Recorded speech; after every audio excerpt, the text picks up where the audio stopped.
నమస్తే, welcome to our channel. నేను సమ్రీన్. ఈరోజు మనతో ప్రముఖ సీనియర్ జర్నలిస్ట్ దుర్గా కుమార్ గారు ఉన్నారు. వారితో మాట్లాడు. సార్ నమస్తే. నమస్తే మా సమ్రీన్, మన వీక్షకులు కూడా నా నమస్కారం. జగన్ గారు గతంలో ఏదైతే 2 కేసుల ద్వారా సానుభూతి పొంది అధికారంలోకి వచ్చారో, ఇప్పుడు అదే కేసులో ఆయనకు మరో వచ్చే టైంకి ఆయనకి అదే అడ్డంగా వస్తాయా? దీనికి సంబంధించి ఏం చెప్తారు సార్? మంచి ప్రశ్న అమ్మా సమ్రీన్.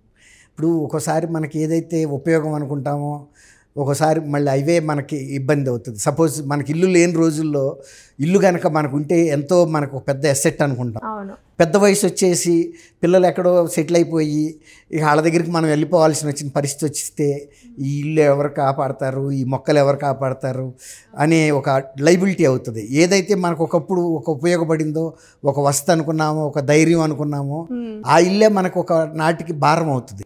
అట్లా పరిస్థితుల్లో ఒకరోజు మనకు ఉపయోగపడిన వస్తువే మనకు ఒక్కోసారి కాలుకి అడ్డమైన పరిస్థితి అవుతుంది, కాలుకి దెబ్బ తగిలే పరిస్థితి వస్తుంది. అట్లాగే ఇప్పుడు ఆ రోజున గత 2019 అప్పుడు మీరు అన్నట్టు ఆయనకి ఒక వ్యూహకర్త ఉండేవారు.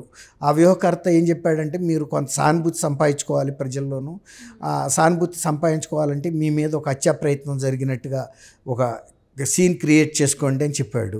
దానికి తగ్గట్టుగా ఎయిర్పోర్ట్లో, వైజాగ్ ఎయిర్పోర్ట్లో ఈయన మీద ఒక కుర్రాడు కోడి కత్తితో పొడిచినట్టు, అది ఇందులో ఆయన గాయపడినట్టు, ఆ గాయపడి కూడా అది చాలా తీవ్రమైన కుట్ర ఉంది, దాని వెనకాల భారీ కుంభకోణం.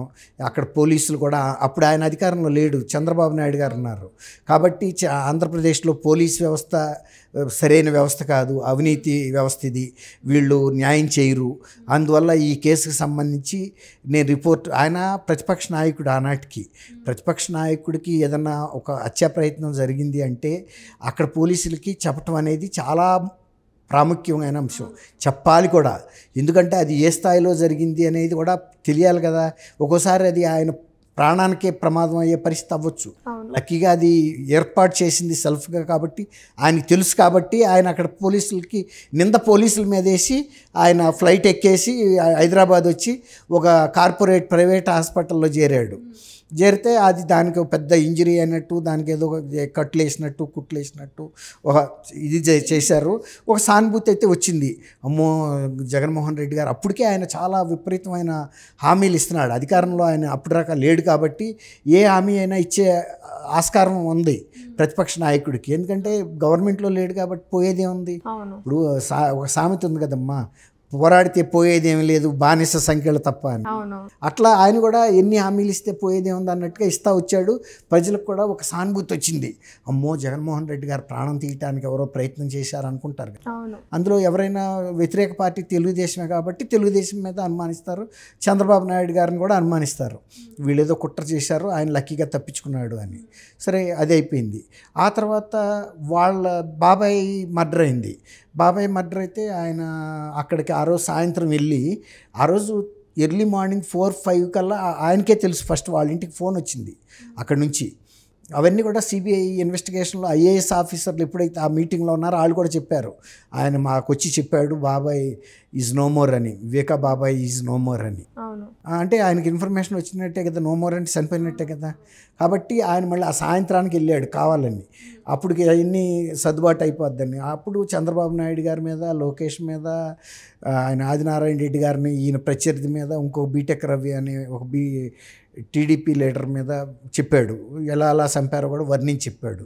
ఇప్పుడు ఆ రోజున ప్రజలందరూ కూడా నమ్మారు. ప్రతిపక్ష నాయకుడు సొంత బాబాయ్ చనిపోతే అందులో ఫస్ట్ వాళ్ళు గుండెపోటు అని వాళ్ళే చెప్పారు. మరి తర్వాత గుండెపోటు కాదు, రక్తంలో మడుగులో ఉన్నాడు అని. తర్వాత ఆయన్ని బయటికి తీసుకొచ్చి అసలు అత్యానే ప్రదేశం నుంచి బాడీని తీయకూడదు ఎవరైనా. మరి అంత పెద్ద నాలెడ్జ్ ఉన్నాళ్ళు పొలిటికల్గాను, వాళ్ళ సొంత మామగారు డాక్టరు, ఆయన బయటికి తీసుకొచ్చి వాళ్ళ కంపౌండర్ని పిలిపించి దగ్గరుండి, చనిపోయిన వాళ్ళకి ఎవరైనా కుట్లేస్తారమ్మా? లేదు, వేయరు కదా. తర్వాత నేర ప్రదేశాన్ని డిస్టర్బ్ చేయరు కదా. అక్కడ చేశారు, తుడిచేశారు, బట్టలు మార్చేశారు, అన్నీ జరిగినాయి. అన్నీ జరిగి ఈయన చివరకు వచ్చి ఎట్లా హత్య చేశారో కూడా వర్ణించి మరీ చెప్పాడు.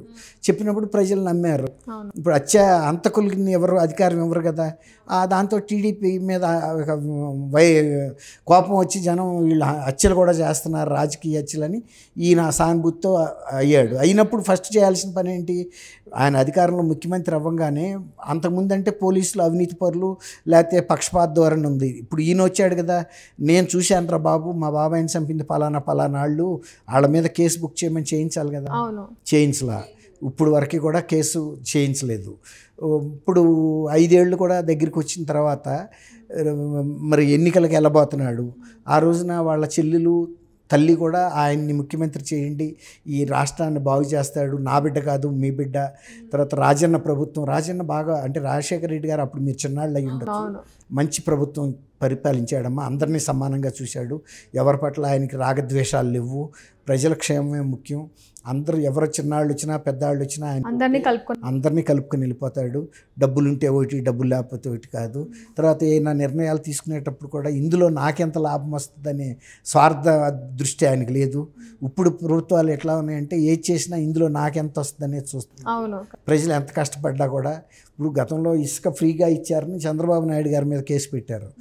ప్రజలకి ఫ్రీగా ఇస్తే దీనికి నష్టం వచ్చింది కోశాధికారానికి నష్టం వస్తే ఏంటి, ఇప్పుడు ఇసుక మూలన అనేక మంది చేతివృత్తుల వాళ్ళకి పని దొరికి బ్రహ్మాండంగా బతికారు, హాయిగా బతికారు. ఇవాళ నిరుద్యోగంతో తల్లడిల్లిపోతున్నారు, ఊళ్ళో వదిలిపెట్టి వలస వెళ్ళిపోతున్నారు, వలస వెళ్తా కూడా ప్రమాదాలకు గురేసి కూడా చచ్చిపోయిన వాళ్ళు ఉన్నారు. తర్వాత గతంలో కన్నా కూడా హైదరాబాద్కి వలస పెరిగిపోయింది, వాచ్మెన్లుగా ఇంకా గార్డులుగా ఇట్లాంటి వాటికి పనిచేస్తున్నారు కన్స్ట్రక్షన్ ఇండస్ట్రీలో. అదే కనుక అక్కడే కనుక ఉపాధి దొరికితే ఇక్కడ దాకా రావాల్సిన అవసరం లేదు, తమిళనాడు వెళ్తున్నారు. అట్లా వాళ్ళు ఈయన మీద ఇన్ని రకాల ఆరోపణలు చేసి రాజకీయ లబ్ధి పొంది అధికారంలోకి వచ్చారు తప్ప, అధికారంలోకి వచ్చిన తర్వాత ఇప్పుడు వాళ్ళ కోడికత్తి కేసులో సీను అనే అతను ఒక దళిత యువకుడమ్మ, పిల్లాడు, పెద్ద యువకుడు అని కూడా చెప్పలేము, అట్లాంటి వ్యక్తి వాళ్ళకి కూడా జైల్లోనే ఉన్నాడు 5 ఏళ్ల నుంచి. ఇప్పుడు ముఖ్యమంత్రి గారి మీద అతను హత్యా ప్రయత్నం చేస్తే వాళ్ళు కోర్టుకి వెళ్ళి చెప్పాలి, ఈ వ్యక్తి అన్నా, మీకు జడ్జి గారు అడుగుతారు ఫార్మల్గా జగన్మోహన్ రెడ్డి గారిని, అవునండి ఈ వ్యక్తి నా మీద చేశాడంటే కేసు ట్రయల్ మొదలవుతుంది. అట్లా కాకుండా ఆయన వెళ్ళి ఇంతవరకు చెప్పలేదమ్మా. 5 ఏళ్ళు అయిపోయాయి. అతను ఒక జేఏసీ, ఇప్పుడు జేఏసీ లీడర్స్ ఉన్నారు హరిజన్ దళిత వర్గాలకి, వాళ్ళ లీడర్స్ మీద కులం వాళ్ళందరూ అడుగుతున్నారు, మీరు ఏం చేస్తున్నారు, 5 ఏళ్ల నుంచి ఒక దళిత వర్గానికి చెందిన యువకుడు ఇంతవరకు ఆంధ్రప్రదేశ్లో 5 ఏళ్ల పాటు ఏ కేసులో నిర్ధారణ అవ్వకుండా బెయిల్ రాకుండా జైల్లో మగ్గుతున్న వ్యక్తి అంటే అతను ఒక్కడే. అదే హత్యా కేసులో అవినాష్ రెడ్డి గారు ఎంపీగా అరెస్ట్ అయిన విషయం కూడా ఎవరికి కూడా తెలియదు. అరెస్ట్ టెక్నికల్గా చూపించారు అఫీషియల్గా పేపర్ మీద, అరెస్ట్ చేయలేదు, ఏం లేదు, బెయిల్ కూడా ఇచ్చేసారు. చాలా దారుణమైన అమానుషమైన హత్య. అయితే ఇప్పుడు ఆ వ్యక్తి మూలాన లాభపడ్డాడు. ఇప్పుడు 2వ కేసు బాబాయ్ కేసులో లాభపడ్డాడు. ఇప్పుడు ప్రజలు అడుగుతారు కదా, నువ్వు ఆ రోజున చెప్పావు ఏది వాళ్ళ మీద నువ్వు చేసుకున్న చర్య అని. ఇప్పుడు రేపు వాళ్ళ చెల్లెలు రాబోతుంది, ఇప్పుడు ఆమె వాస్తవాలు అయితే చెప్పాలి కదా, వేరే పార్టీ తరఫున వస్తుంది, జగన్మోహన్ రెడ్డి గారి నిజ స్వరూపం ఏంటో చెప్పాలి. కాబట్టి ఏదైతే ఆయన లబ్ధి పొందాడో ఇవాళ ప్రజలకు ఆయన వేసే ప్రశ్నలు కానీ ప్రతిపక్షాలు కానీ వాళ్ళ సొంత చెల్లెలే అడిగితే బాబాయిని ఎవరు చంపారో చెప్పు అని అడుగుతుంది, ఏం చెబుతాడు? ఇప్పుడు ఆమెని వేరే వర్షం చెబుతుంది ఇది అని. అందుకే మీరు ఇదంతా ఆపుతున్నారు అని చెప్పాలి కదా. మరి గతంలో ఎవరైతే సపోర్ట్ చేశారో అవన్నీ కూడా ఒక్కోసారి మనకి ఏవైతే లబ్ధి చేకూరిస్తే ఒక్కోసారి అవే నష్టం కూడా ఇస్తాయమ్మా. కాలం అనే దీని ముందు వీటి ప్రభావం మారిపోతూ ఉంటుంది. అదేమ్మా సమరన్. ఓకే, థ్యాంక్ యూ అమ్మా సమరన్. మన వీక్షకులకు కూడా నమస్కారం.